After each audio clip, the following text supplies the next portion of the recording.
Good morning, everyone. It's so lovely to see you here. Thank you all so much for joining. Already, I can see some very, very lovely comments coming into the chat feature right now. Let me just pop that down. There we go. Much better. I can see so many lovely comments coming through this morning already from Bath, Amsterdam, Southampton, Birmingham, Herefordshire, Bristol.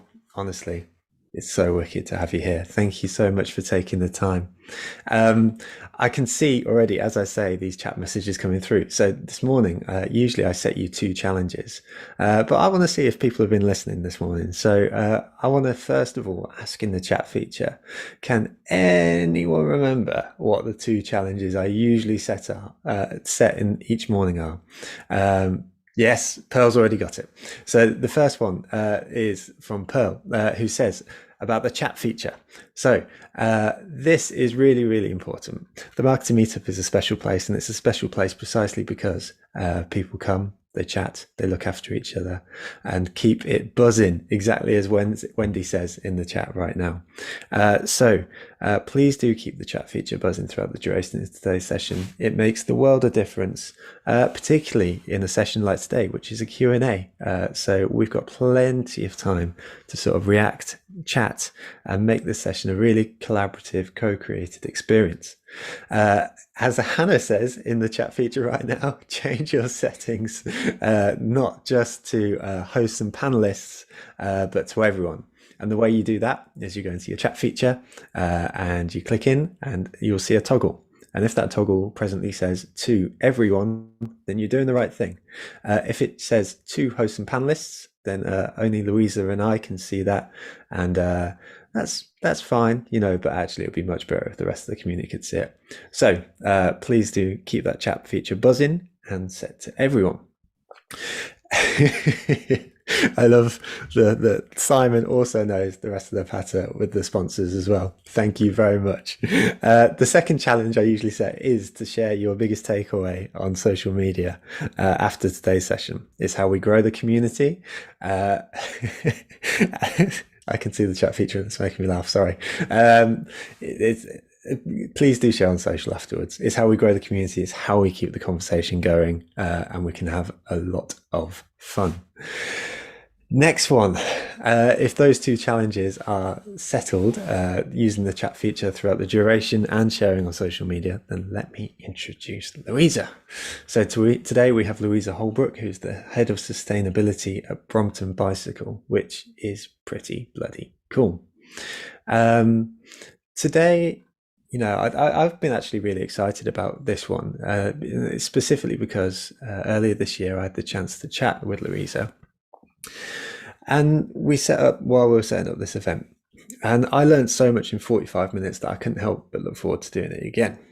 Today, I want to do something a little bit different though as well, because Louisa isn't a self-proclaimed marketer, but is someone very well versed in sustainability. So as Louisa shares her answers, today I'm going to be doing my best to be a marketer in the room. But what I would love is for everyone in the chat feature to also be the marketer in the room, to share how the thoughts, the opinions that we share today hit your ear, and see whether we can co-create this really good, positive conversation around sustainability throughout the duration of this session. Co-creation really is at the heart of all of this, and I think it would be really, really lovely if we could co-create this experience together by learning about sustainability, but then also translating it into our world of marketing. As I say, today is a pure Q&A. So please also do get your questions in throughout the duration. The way you'll do that is you'll head to the Q&A feature, which is down beneath on the little taskbar down the bottom. We'll have that open throughout the duration. So if you've got any questions that you'd love to contribute, then please do, because this conversation is here for you fundamentally. It's all about the community. Before we get going, I want to say a big thank you to this week's featured sponsor. Simon was right. And this week, the featured sponsor is Brand Recruitment. Now, Brand Recruitment have been sponsors since day one of the Marketing Meetup. And to give you an idea of what the market's been like over these past couple of years and these last year specifically, then brand recruitment have just opened their doors for the first time in about a year to new clients coming in to be able to use their recruitment services, which is pretty amazing. So, not only are they good human beings, they're really, really good at what they're doing. And, right now, they've opened their doors again. So do take the time to check out brand recruitment. Good people who are good at what they do. Also, a big thank you to Impression, Attest, Ahrefs, Redgate, Cambridge Marketing College, Brand Recruitment, and Third Light. The one thing I ask at every session, which I haven't seen in the chat so far, is that I ask you to say thank you to the human beings behind these brands. You'll get a follow-up email after today's session, and in there will be the humans behind these brands. Please do say thank you to them, because as much as they are sponsors, they're a bunch of people who believe in this community and have chosen to support it. So it'd be really lovely if you could say thank you. It's the smallest of gestures, but it's the type of thing that gets mentioned to me all the time that's really important. So thank you in advance for that. So with that in mind, let's get going with today's session. And thank you, Dom, with saying already loving the energy today. I love the energy in this chat, but also for the chat feature. So let's keep that going. So Louisa, thank you for being here today. I loved chatting for the 15 minutes before we got going. And I think we already did some good stuff there. But let's start with the first question, which is what is and what isn't sustainability? It's such a good question. And I think I've worked in sustainability for over 11 years now. All in-house, all with different brands. And I think the word sustainability just means so much more today than it's meant ever. A lot of people might straight away just think about environmental sustainability. It's so much more bigger than that. It's social responsibility, it's value to society, it's value to our direct communities, to our supply chain communities. It's looking at a whole heap of kind of challenges and opportunities that we face basically as humans. I love that you used the word humans already to describe it. I think that's what this is all about. It's also around sustainable business as well, being here for the long term. I do also always love to say, and it's something I know my friends here at Brompton have heard me say many times, I actually don't believe there is such thing as sustainable. There is no such thing as a sustainable product, and there is no such thing as a sustainable brand. What sustainability is a journey of continuous improvement. The more we strive to make things better, the more we realize where opportunities exist, and that is just continuation. So there is no kind of end point, but people can be on various stages of that journey. So that's the way I kind of like to always describe it to people. Nice. I like that already, because I think certainly I can speak for myself, and I probably am just speaking for myself. Hopefully no, I'm not actually, but there is that pressure almost to say we are a sustainable business, and it's like a full stop, right? It's like a big label that you stick on and sort of say, yeah, we are that. But it's quite nice to know that it can be a journey, and not everyone has it perfect. I want to take it back a second though, because you mentioned a list of things there that sustainability is. I mean, how do you, as a head of sustainability, even begin to prioritize, where you're looking at? Because I mean, that seems huge, right? There's so much there that I don't know, it seems such a big task. How do you even start? It is, and it's a personal challenge actually to not be overwhelmed by the list of opportunities and things you can do. And I always, we have our strategy at the moment, and later today I'm presenting to our directors, and I've really had to this year focus down that strategy on what are our priorities. So what is kind of seen by internally here by the company, and even what's going to then be seen externally, that's almost kind of like phase one. In my head, I've got all the other stuff that's coming, that we absolutely have to do something about. But as a company, and as everyone realizes, if I go, this is everything we need to do, there is literally not the resource, the time, the money to do it. And that's a really difficult decision to go on. So as my role here, what I've been working on over the last 2 and a bit years is is understanding what is important to us and where are those priorities. So that involves various things where there is, first of all, you've actually got to understand where all those impacts are. So you need to map out and you need to monitor and you need to calculate all of those social, environmental, further afield impacts. And then we do materiality assessment. So we go out to those stakeholders, we ask our employees, we did loads of workshops on what's important to them. We went out to see what the industry was doing. We went out to see what was expected of us from a legislation perspective. We went around and collected all of this and pulled it together. And from that was like, right, these are the key areas that we're going to work on, step one. And then this is what's coming in the future. So it is hard, and it's really hard to put one priority above another. What I'm working on here at Brompton is what I call setting foundations. So these are really strong foundations that we will build on. They're not kind of real hero pieces that might go out and just look amazing, amazing stories. Look at this one thing we've done, aren't we amazing? These are like, they're almost the unsexy foundations that, and it's really interesting speaking to yourself, like, that might not sell that well because it's not that punchy one-liner, but they are the foundations that really build a responsible and accountable and a purpose-driven company. And if you let them grow, that's what builds a really strong, integrated, sustainable business. Interesting. This is great. And I think there's some parallels here, because I guess I'm going to be harsh here, because then I think we can get to a place of productivity, which is, it almost sounds to a certain extent that you spoke about building sustainable business models and building stuff for the future, but then it also feels like quite a costly thing right now. And I think there's parallels to marketing here as well, which is the constant criticism that is leveled at marketers, which is, you are a cost center, and actually, I'm sure you've got the same argument here, which is, we are a value generator. Is that something that you have to go out to bat for regularly? I guess the thing, yes. Is this an issue of morals, or is it an issue of commercial success almost?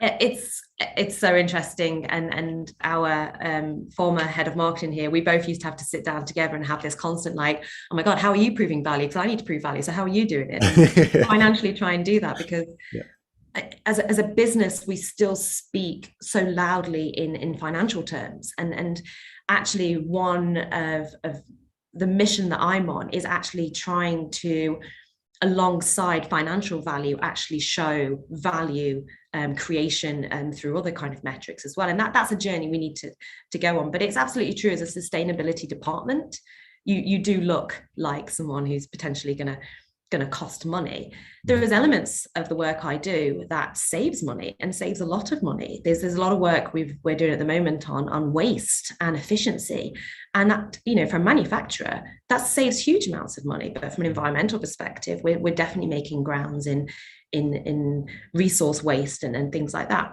There are other elements I do which cost money, because I'm the person who looks down the supply chain and said, well, actually, we do need to pay more. And, let's look at the transparency of that cost and what that's actually looking like for labor conditions. And actually, can we have that different material, which is sourced from a geography which has got renewable energy, or whatever it might be.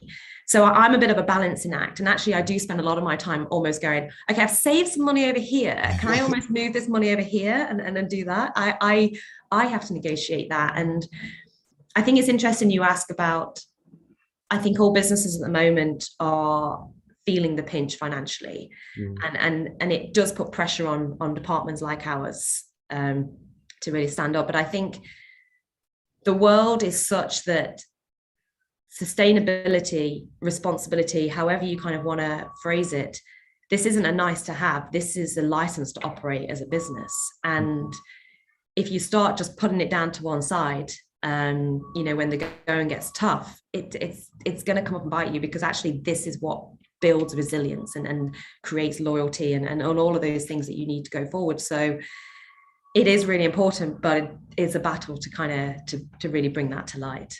100%. I think it's, I love that point about it's a license to operate, because there will become a time, if there isn't already, I do think more and more people are demanding this of our companies, that it's almost a baseline expectation of, are you doing good for the world as much as are you doing good for the bottom line? It's funny because the way you described it there, where it's almost like a give and a take, somewhat, is a little bit like the in the marketing world we sort of speak about sort of short-term brand acquisition versus long-term brand building, Yeah. and actually that's very, very similar. It's almost the same dynamic that we have got going on to a certain extent, but I love that there's also an integration that comes in through the doing the right thing in terms of that brand building, because it is important. As Louise says, I love the license to operate line, and I think it probably is that. And yeah, I think also, just to pick up on a couple of chat comments, Liesel sort of says, I love the foundation principle. Can you share what they are for Brompton? I think we're all in the same place where we need to build from the ground up. Yeah, definitely. So for us, our strategy we've put into 4 pillars. So we've got culture, planet, people, and activism. And across all of those, we're looking at, what are those foundations? So culture, we're exploring different frameworks that exist already out there around that real integration of purpose-driven decision making. So again, where are decisions and how are decisions being made within our company? What's driving those decisions? What are those processes and procedures that sit behind them? And how do we start integrating other measures alongside them, so they're not just financial, they're what we would refer to as triple bottom line. So that's, again, profit, people, planet. So how do we integrate those metrics in there? Planet, we've committed to setting a science-based target. This year under planet, we are, like I said, we're talking about that prioritization. We're focusing on carbon this year. I've got a whole heap of things I would love Brompton to get involved in: biodiversity, water. There's so much that I want to get into, but this year we're just going down the carbon route. We're mapping our carbon, we're understanding our footprint, we're setting what's called a science-based target. This is a industry recognized target, which it's, instead of a company going, we're going to reduce our carbon footprint by 20%. And if anyone asked where 20% came from, it was probably either plucked out the air, or someone said it felt good, or someone did some market research and said that's what everyone else is doing. It didn't really have a science behind it. A science-based target forces you to set a target which ensures that you are doing your bit. You are playing your role in keeping temperatures to 1.5 degrees. So your company, the amount you are creating from a carbon perspective, what do you need to reduce that by to make sure you're doing your bit? So that's a really big thing for us. Again, it's a lot of work, so much work internally, and all that pops out the other end is this nice target. We're going to reduce our emissions by X%. And everyone, again, it might not be sexy, it's not that kind of like amazing thing, but actually the work that goes under that, and the learnings you get from creating that work, and the roadmap you have to create to say how you're going to deliver that, because this all gets approved by an external force. That's incredible for a company to position it. And actually, I know we'll go on to talking about the green claims code, but for example, now, if you want to go out and make a claim about being net zero or contributing to having a climate target, you need to have that evidence behind you. You can't just go out and say we're going to do it, and if anyone asks, oh yeah, we're figuring it out. No, you have to now say, oh no, here's our roadmap, we've done it, look, this is what we're doing. So yeah, and then the third one on people is we're really establishing our social responsibility program. Again, this is an absolute license to operate. You need to have code of conduct. You need to be auditing your suppliers as an absolute bare minimum. What I really want to take Brompton to is we're not just auditing suppliers on social and human rights.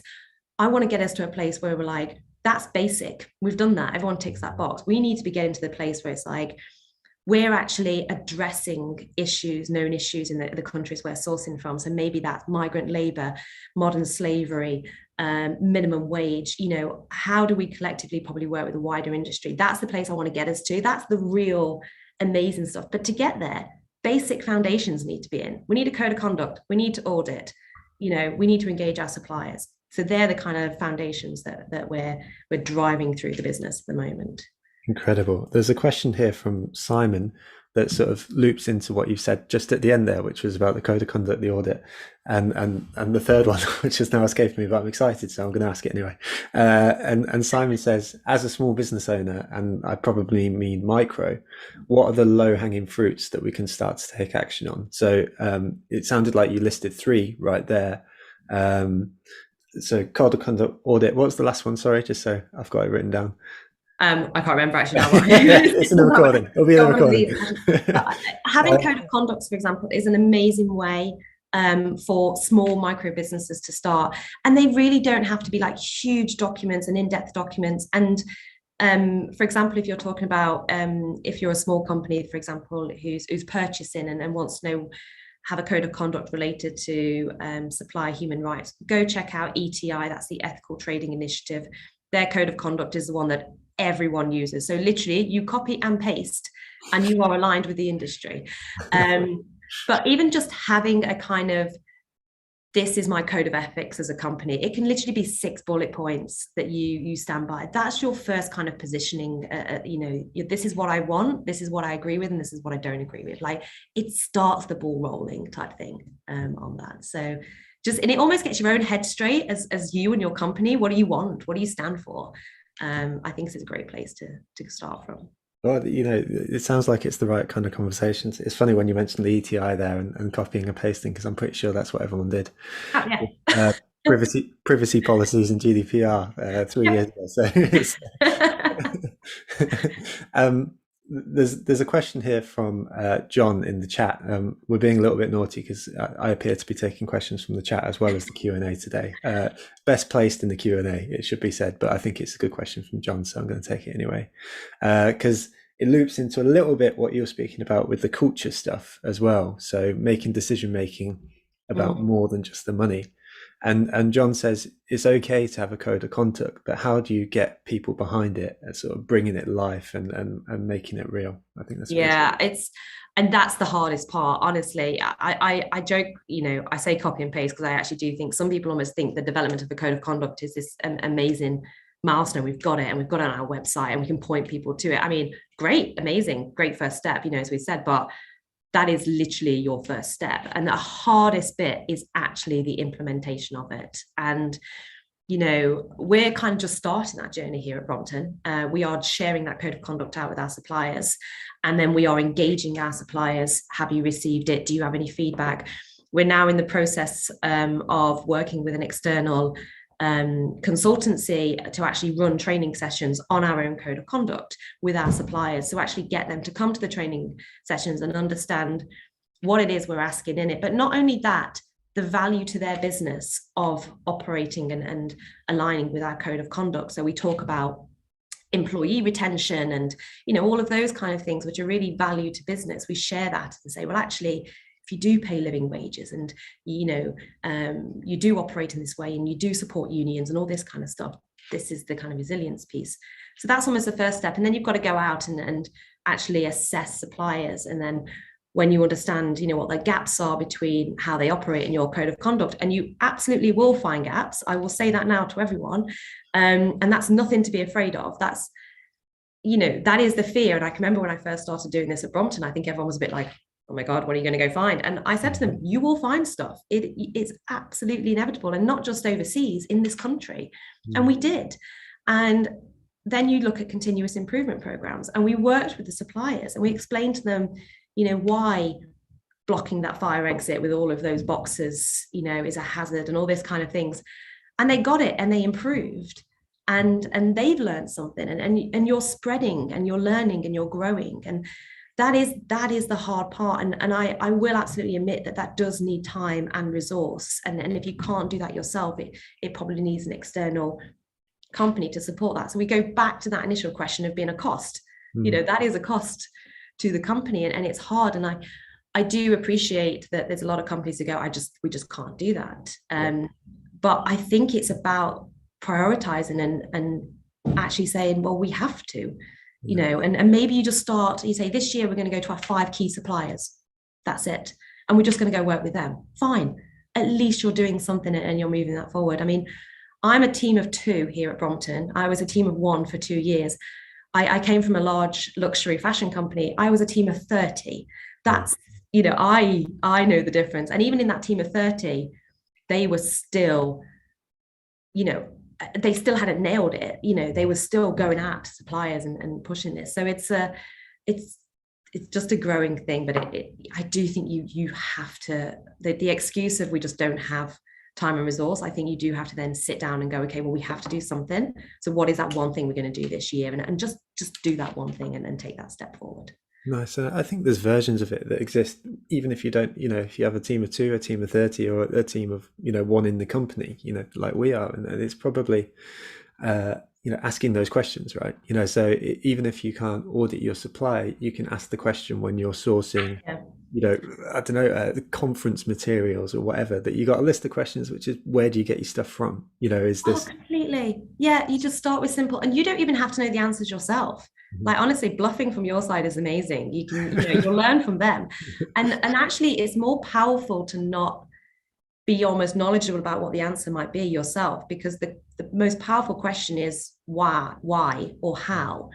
So, if you ask your suppliers, do you have a more sustainable alternative? And they go, oh, yes, we've got, and they come up with something fancy, and you go, well, why is it more sustainable? And often you'll find they'll start tripping over themselves because they don't know, because actually they've just been told by somebody else it's sustainable. And this is where you start pushing and learning, actually. But when you do speak to that one supplier who actually does know, and they can really explain it to you, and you really understand it, then you've learned the answer, and you can trust them. And I think the only thing to add here as well is, if you are a small company and you are in an industry, the power of industry collaboration, the sustainability space, in a majority of it, there is some of it which is competitive, and people want to keep stuff under wraps because it's linked to innovation and having a unique position in the market. But there's a lot of what I do which operates in that pre-competitive space. And social, for example, is a huge one. So I work with other brands in the cycling industry. There are organizations who everybody shares confidentially their supplier lists, and they look for crossovers, and they say, hey, 3 of you are at the same supplier, do you want to go audit together? And people do that collectively. There's an organization called SEDEX who do this at a bigger scale for the fashion industry and beyond. But there is ways as well where you can work with others to have that. You're not on your own in this space. I wonder whether there's something, I'm thinking out loud now, but whether there's an opportunity with the marketing meetup. Maybe we could draw up a list of good suppliers or something like that. Maybe there's an opportunity. Completely. Yeah. That feels like that could be cool. There we go. Louise says happy to share, which would be amazing. I think that might be something we can pop into the Facebook group and actually do straight away, which could be a really, really cool thing. I want to come on to this topic of, in fact, before we get to greenwashing, I just want to ask about the role of marketing, because we spoke about getting internal buy-in and how hard it is and stuff like that. And you also mentioned your collaboration with the marketing team. Mm-hmm. And specifically on the internal front, because we haven't spoken much about the external yet, and we will get there. Have you worked with the marketing team to sort of do internal marketing of the sustainability programs that you're working on?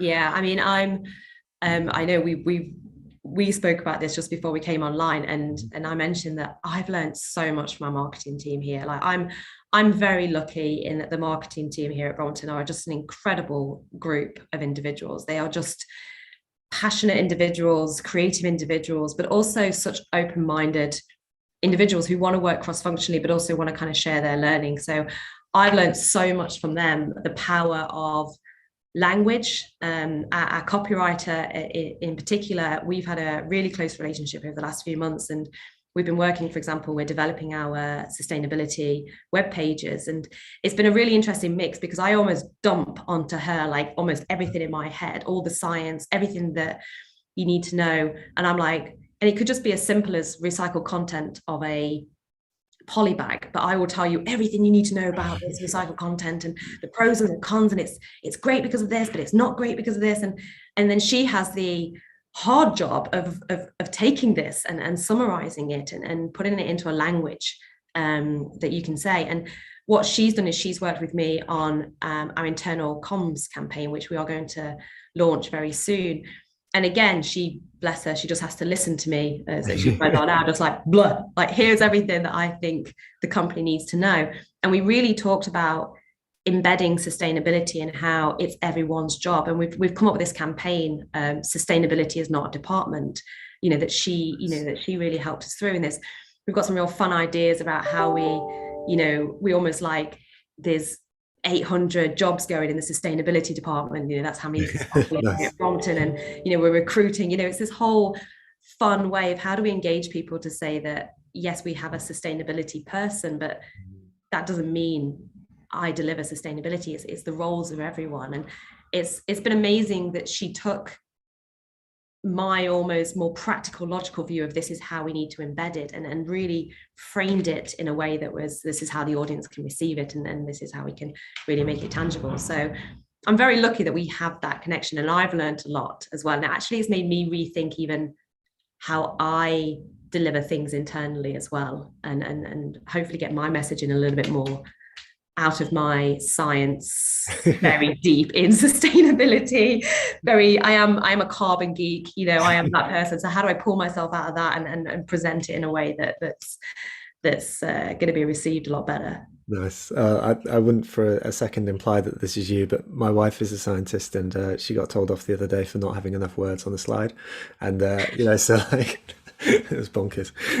So it's good to work together in these ways. So shifting from internal to external, the title of this talk was, I think it was how to speak about sustainability without greenwashing, and greenwashing is in the same way as we started this talk, sort of saying what is sustainability, then greenwashing is something that I've kind of come to accept as part of my vocabulary without really thinking about what it is.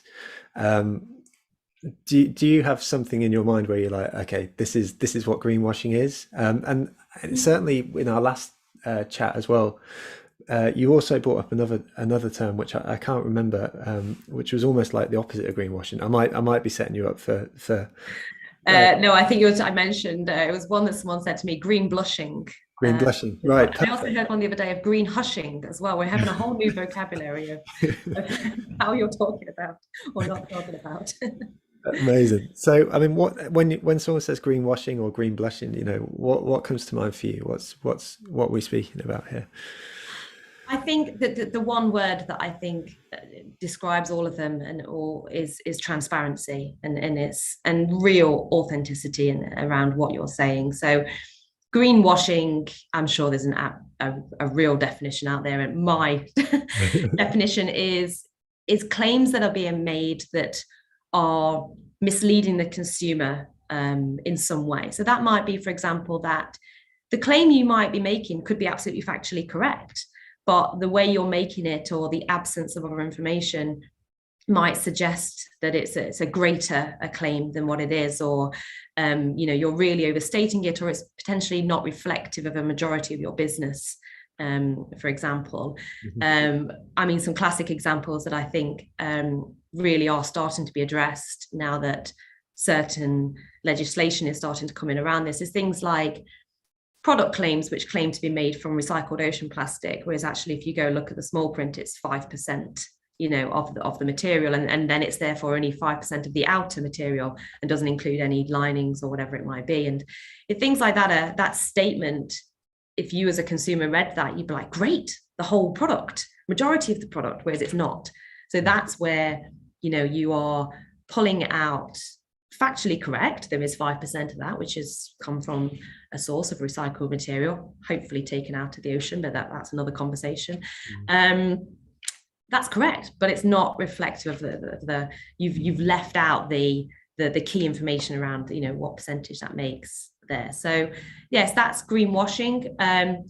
The other names I've been introduced to, believe it or not, green blushing is almost the opposite, where you're actually doing quite a bit, but you're not talking about it. And I would actually put Brompton in that camp at the moment. As I said, we're working on our communication plans. We're building our sustainability website. We're doing more talks like this, which is amazing, but we are actually green blushing. We do a hell of a lot and we're not talking about it. And that's not a good place either, because how can we inspire change if we're not talking about it?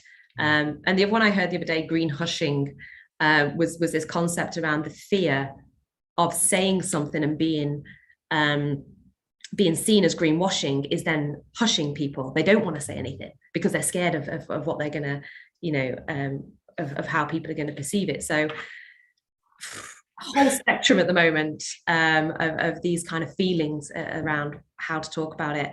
And I think for me, I'm a huge advocate for transparency and honesty. And I actually, from a brand perspective, I think it really builds a stronger brand if you can be the one that said, hey, this is where our issues are. We know that. These are the bits we're doing something about. Amazing. And this is all the stuff that actually we know we need to do something about, but we haven't got around to it. But we're going to have, this is our plan that we're going to do it. You know, we're not there yet, but we're going to go there. That to me is a real honest and open conversation that consumers are like, okay, I get that. Well done on doing the bit you're doing. Well done on understanding where everything is. And great that you acknowledge that you've got all these areas. Someone's probably going to come along and say, well, you need to do something about that. I'm not even going to disagree with those people. We do need to do something about that. But honestly, at the moment, I can't. I physically can't, resource-wise, financially-wise, whatever. But I hope for every one of those people that criticizes that, you've got the 10 people who are like, well done on actually just being honest and truthful with me.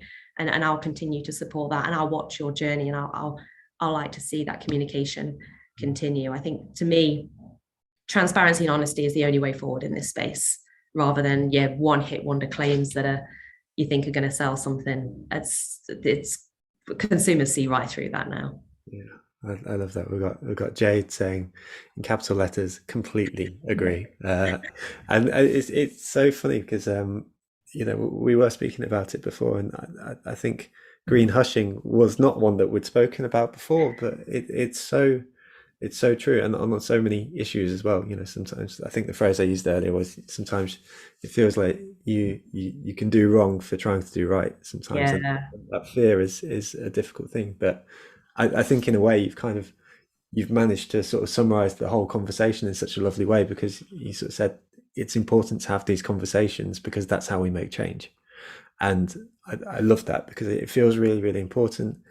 And there's almost something about working past that fear to a certain extent. If you've got that foundation of honesty and transparency, exactly as you've said, then you can work towards a place which is better for us all, which feels really useful. I think the consumer now, like I said, I've worked in this space for 11 years. The consumer 11 years ago wasn't ready for some of the messages that we can share today. The consumer today, in some markets, obviously we're talking globally here, and there's some markets that are more advanced than others, and that has to be something you bring into your strategy around this. But actually there's some markets, and I think the UK is a great example of this, where there is readiness for people to receive very raw information, very raw imagery around issues and things, and then understanding what the opportunities exist out there to do something about it, and how they can play their role in it as an individual. And I think marketers have such a power,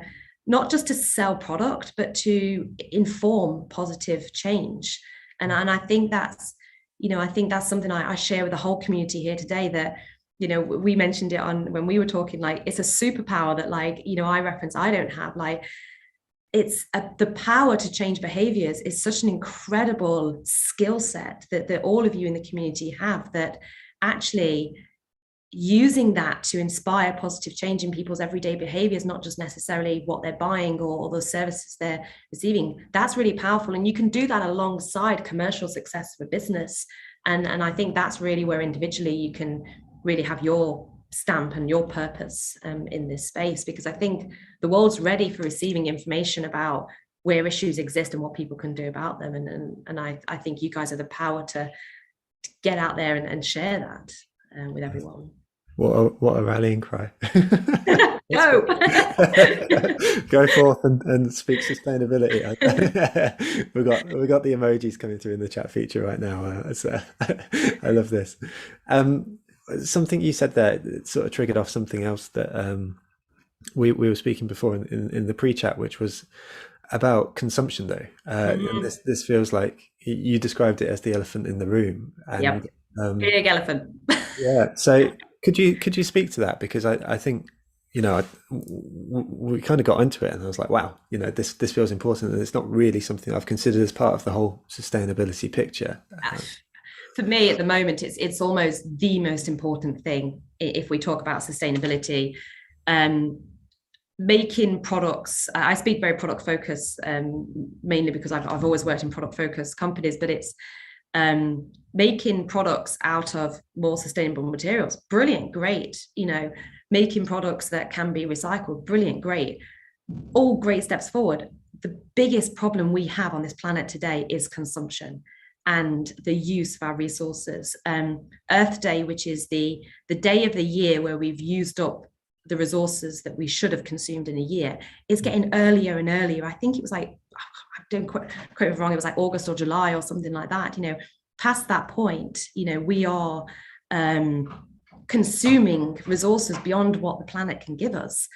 And that really is an issue we have to address. And I think people instantly think, well, that means that's businesses not being commercially successful because growth is all about just selling more stuff. And I think that's a perception that we really have to change. And actually, we're seeing now, for example, business models are showing commercial success that are different. So rental models are huge at the moment, and are growing hugely. The perception of what rental or subscription services can provide to consumers is changing.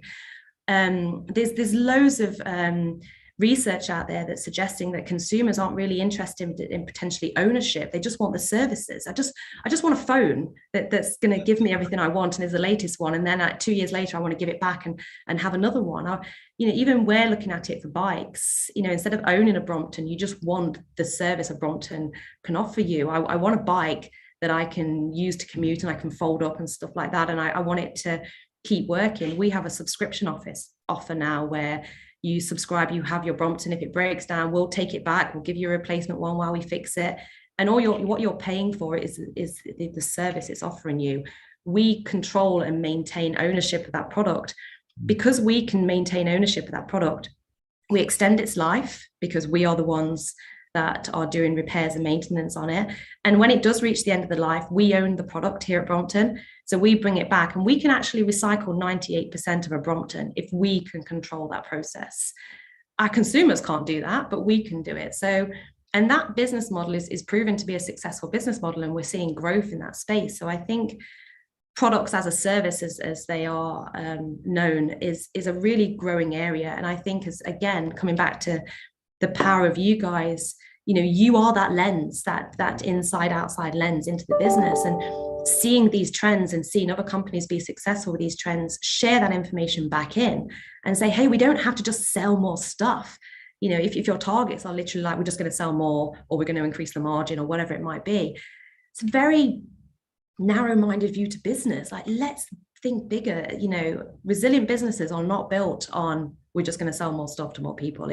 I think the tide is changing, and you have to address that. And then you're addressing the elephant in the room of consumption, because unfortunately we do not have enough resource on this planet to sustain the lifestyles that we live today, and population is growing. So no one needs to do the maths. We can't do it. Well, but you referenced something as well in your previous answer, which was that 11 years ago people weren't ready for these conversations, and now people are asking these questions. Customers are asking these questions. Yep. I was at an event, I was boring you with the analogy the other day. I was at an event where it was about the fashion industry, and there were a few questions that really dragged the panelists over the coals, about, what are you doing about sustainability? People are having these conversations and asking these questions. And as marketers, if we are to be the lens of the customer within organizations, it is about listening, and it's about listening to those conversations. And I love that you've also brought in business models on that, because a business model doesn't have to be based on more. It can be based on what can we do alternatively here. So I think it's really smart thinking, and probably something that a lot of us are willing to accept more, and because that's how we've done things to date. It actually feels like quite an exciting challenge to think about different, and what does different look like. I think a really great current example, and I'm really going to show my how I switch off in the evenings, but Love Island sponsor. Here we go. Everyone's gone downhill in some people's perception of me now. But eBay is their fashion sponsor this year. So all of the clothing that has been put forward for the I want to call them contestants. I don't think that's the right word. We call them on Love Island, but it's from eBay and it's been purchased and it's secondhand. And I think that was as much as we can argue if we agree or disagree with a lot of what Love Island stands for, or even the consumerism it might attract, that was an amazing position that they took. And the noise I've seen from it, and not just in the world of sustainability media, but beyond that, that perception that you can have your night out outfit, it doesn't have to be brand new, and there's some incredible stuff that's secondhand. And again, we're challenging that perception of what secondhand means. I think that's an amazing step forward, and I'd love to just see more of that, because previously those sponsors had been companies who were absolutely the fast fashion, high consumption thing. So I think there is steps forward that are coming to a wider audience as well, that are really interesting. Absolutely. Well, it's funny, so it's funny because in the chat feature, there's a few comments that came in there that use the word brave, and Yeah. like they're saying they love that this happened, but it was like a brave move. And I guess it feels like there's an element of bravery coming in here. But it would be nice if this wasn't a brave move. It would be nice if, this was just the standard acceptance. I think we're getting to that place. Yeah. Used license to operate earlier, and that feels far more productive place to be, because it feels like then there's less convincing to be done. Some of the questions in the Q&A here about convincing the board that this is important, and we spoke about this at the beginning. But if it is seen more as a license to operate rather than sort of a brave move, that feels more productive. I wonder whether there is a role for marketing here as well, which is making more of these moves, but also speaking about it in a language which is, if we don't do this, we're just going to be left behind, because that feels a far more productive place than, let's be the first to do this. It's like, actually, let's not be the last, Yes. Which love that. is interesting. There's 17 open questions right now. So what I want to do is really encourage folks to give a thumbs up to any questions that you see right now, that you really, really like, because I want to make sure that we prioritize these. So the one from Wendy has gravitated to the top here. So let me take that. But yeah, if you're watching right now, head to the Q&A feature on your phone or on your desktop and find the question that you like, because and give it a thumbs up, because we'll make sure that we get the questions from the community too. And in fact, the one from Carmen has now gravitated to the top, so I've lost Wendy's, so let's go with Carmen. Taking a step back, we've got a question from Carmen that says, what is the number one pitfall in understanding sustainability? Or what's the number one thing that people get wrong when they start sustainability projects? I think the answer is that they think that there's a silver bullet. There's one answer that's going to solve everything, and I think people get disappointed by that. So, for example, it might be some really cool material choice that you are going to make your product out of, and everyone's like, "Great, brilliant, this is amazing." There's probably still something in it that needs to be considered and understood. It might be recycled content, but then you'll be like, well, where has that recycled content come from? Is it what we refer to as pre-consumer or post-consumer? So has it actually had a life as a plastic bottle and been used, and then has it been recycled back in, or was it just the kind of scrap from the plastic bottle factory that's been scraped off the floor and reused and potentially linked to inefficiencies? There's this I think the perception is you go in thinking we're going to find that one thing that's going to make us sustainable. It doesn't exist. And like I said at the beginning, there is no such thing as sustainable. It's about continuous improvement, and it's about having a real wide holistic view of what all the potential impacts might be, which ones, I think this is really important, which ones you are in a position to change and do something about, and which ones you go, you know what, we know that's a problem, we can't affect that, we're going to raise it and we're going to tell the world about it, but we're going to do this bit over here, and that's our message forward. So yeah, I think there isn't one answer, unfortunately. No, that's great though. I think there isn't one answer is a great answer in itself, and it sort of speaks a little bit to branding. So not even cynically, as marketers, we have to pick our battles to a certain extent, and as people do. And so nailing down on, the things that really matter to us, having those conversations. So you mentioned that earlier on, where you're going around the team and sort of saying what's important to us. That feels like a really good way of doing things, because there's even less convincing to be done at that stage as well. Yeah. That's really useful.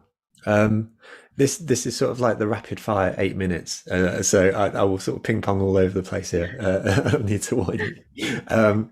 So the next question comes from Nicole, and I'm not sure how well versed you are in B Corp stuff. So let me, if you don't know, it's okay. But Nicole says, to B Corp or not to B Corp, what do you think the pros and cons of getting certification are? I'm a to B Corp. Okay. I'm on the pro side of B Corp. Again, as I've said with everything I've said here, nothing is perfect. And B Corp will be the first to put their hands up to that. I know B Corp very well. I know their framework very well. It's something we have looked at here at Brompton. And I do think what B Corp offer as a certification is a real holistic view of responsible management in a company. So instead of it just looking at your environmental program, or maybe even your HR program or your diversity and inclusion program, there are elements of it. But one of the biggest and most important pieces of B Corp is around your governance. So how does your board have exposure to those impacts? How are decisions made that are based on the impacts they create? And also, to be a B Corp, you legally change your articles of association, which changes your directors' roles and responsibilities. So, for us to do that, we'd have to have a shareholder vote in order to do that. And what that means is that as a director of the company, your purpose isn't just to create success of the company for the shareholders, but it's actually to promote the success of the company for all stakeholders. So therefore, you're moving away from a model which is potentially more financially driven.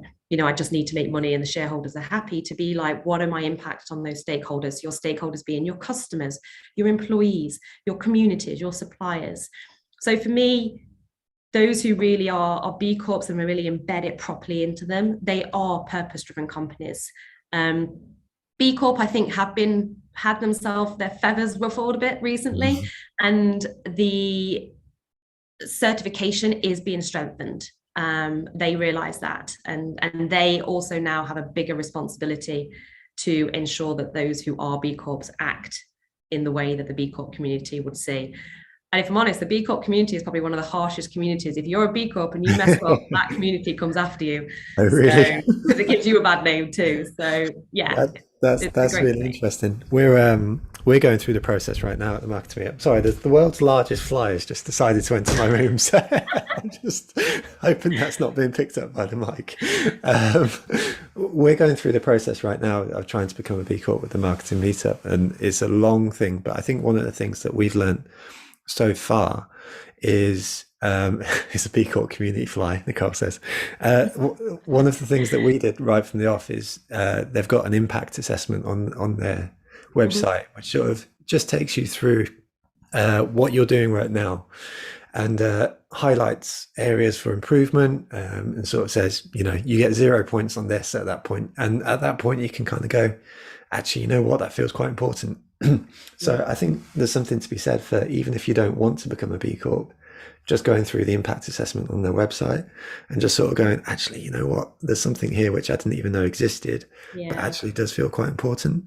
It was a nice way to sort of, it's quite exposing in a way, because I like to think that we sort of try to do things the right way and stuff like that. And there was a few things where it was like, yeah, we can do better on that, and that was a useful thing. I think it was also a good decision-making process for saying, actually, you know what, that isn't necessarily important to us right now. A little bit about your point about prioritization. So sorry, there's a series of disasters there. The world's biggest fly and then a frog in my throat. It's a real sort of moment. Let's take the next question from Claire. I think we've largely covered this. So it did come in quite early into the chat, but I do think it's quite a nice way to sort of start rounding up. So Claire asks, with lots of things to focus on, what are the best first steps to take on the sustainability journey? The first thing I did when I came to Brompton was to map out where your impacts exist. And I honestly think it's the best thing you can do. And I appreciate, obviously, this is my job, and it's probably a bit easier for me to do, but there is tools that exist out there that you're able to use. And honestly, you can just, if you sit in a room and grab a few people from cross-functionally from around the business together, and you sat down and go, where do we think those impacts exist? You're probably going to build up that list. So do you make things? If you make things, it's probably absolutely going to be the materials that you use, the suppliers that you use. Do you run facilities? If so, it's your energy, it's your water, it's your waste. Who is your community? Who is your audience? How do you impact them? If you just sit and map it all out, you will understand where all those impacts exist. And then you can start prioritizing. Think about which bits you can change. So yeah, I've got an office, but actually my landlord looks after my energy and I probably can't do much about it. Then fine, but go speak to your landlord and ask, are you on a renewable energy contract? I don't seem to have recycling bins in the communal area. Don't have a food waste bin. There's so much you can do as those little steps. And then you can start building up to be like, I have suppliers. I'm going to put a questionnaire together and I go ask my suppliers what they do. Again, you don't have to know all the answers yourself because you can learn through this process. So I do just think sitting down, figuring out where you think those impacts are, prioritizing, and just going and learning about them, you'll soon start coming up with answers. That's wicked. Thank you very much. That's blimey. Folks will be bored of me speaking about my shoulder relaxing moments, that sort of come from these webinars from time to time. But it's exactly what happens. I think, going into this chat, it feels like a loaded word, sustainability, and speaking about green blushing and green hushing. I think a lot of, or I speak for myself, I'm definitely in that place, where it's like, yeah, we're doing the right things, but I don't want to be seen to be sort of just speaking about it because it's I think that we do quite naturally and willingly, but I don't want to be seen as someone who's just showing off about it. But it feels really important. But to be able to start from that place of sitting down and just giving it some thought is really, really good. I think there's a bunch of really, really good questions, Louisa, but I just don't think we've got time to go through them. I might try and send them through to you in any case, and maybe we could try and do a little podcast extra or something like that at some point, just to ask them. I won't promise that, but it's been a really, really great chat. So I'm really appreciative. I feel like I've learned a lot. As Sally says, thank you so much. This has been really thought-provoking, and it really, really has been. So thank you very, very much for taking the time. And thank you also to the community also for adding so much in here. It's really been a great session. I've learned a lot, so thank you for that. So yeah, that's us, I think. So bunch of chat comments coming in right now, which is really, really nice. And so all I can do is encourage you to sit down and start thinking about this.